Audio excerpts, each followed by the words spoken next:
Louane, cette célèbre actrice et chanteuse qui lui donnait de précieux conseils à ses débuts.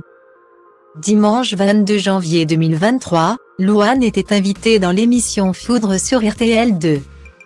Lors de son entretien, la chanteuse et actrice s'est souvenue d'une rencontre marquante avec une homologue au début de sa carrière. Louane Emra a été repérée en 2013 dans le télécrochet de Voice sur TF1, à l'âge de 16 ans seulement.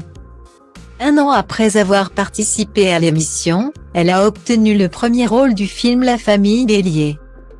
Par la suite, elle a remporté le César du meilleur espoir féminin pour cette prestation, mais aussi le prix de la révélation francophone de l'année aux Energy Music Awards 2015. Puis celui de l'album Révélation aux Victoires de la musique. Le succès a donc été précoce et soudain pour la jeune fille, qui venait tout juste de perdre ses deux parents lorsque sa carrière a décollé. Pour gérer cette notoriété, elle a pu compter sur le soutien de certains proches, mais aussi de célébrités ayant connu une expérience similaire à la sienne. C'est le cas de Vanessa Paradis, qui a elle aussi commencé sa carrière très tôt. On a discuté plusieurs fois justement de ce rapport-là, d'être connue et exposée hyper jeune, a révélé la maman d'une petite Esmée, âgée de 3 ans et née de sa relation avec le musicien Florian Rossi. Pour rappel, l'épouse de Samuel Benchetry est devenue célèbre à 14 ans avec son premier disque, Jo le taxi. Elle s'est ensuite lancée dans le cinéma, en obtenant à 16 ans un rôle dans le film Noces blanches de Jean-Claude Brissot. Louane a reconnu que les débuts de Vanessa Paradis dans le monde du show-business avaient été plus rudes que les siens. Ça a été hyper difficile pour elle, moi, ça n'a pas été hyper simple mais ça n'a pas été aussi dur que ce qu'elle a vécu. Forcément.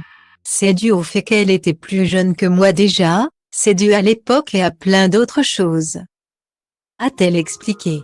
Celle qui ne se sentait pas bien dans sa peau étant plus jeune a toutefois eu du mal à comprendre pourquoi elle intéressait autant.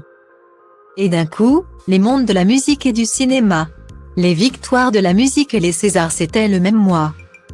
Ça n'avait pas de sens, a-t-elle souligné. La chanteuse a expliqué avoir reçu de précieux conseils de la part de Vanessa Paradis. Aujourd'hui, si elle cherche encore une légitimité à tout ce qui lui arrive, assurant au passage qu'il ne s'agit pas de fausse modestie, elle parvient à supporter sa notoriété, avec ses conséquences positives comme négatives. Et c'est en partie grâce à l'interprète de Divin Idyll.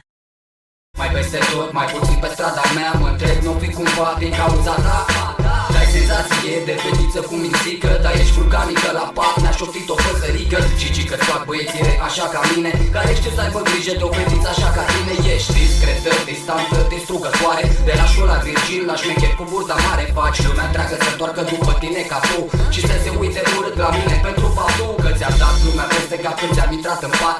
Avea inima neagră ca noaptea te-am înțepat și mi-am tras lanțernă inevitabil. Te-am dat pe spate cu al meu stil de copil teribil. Fete cu mine, asta vor băieții răi ca băieți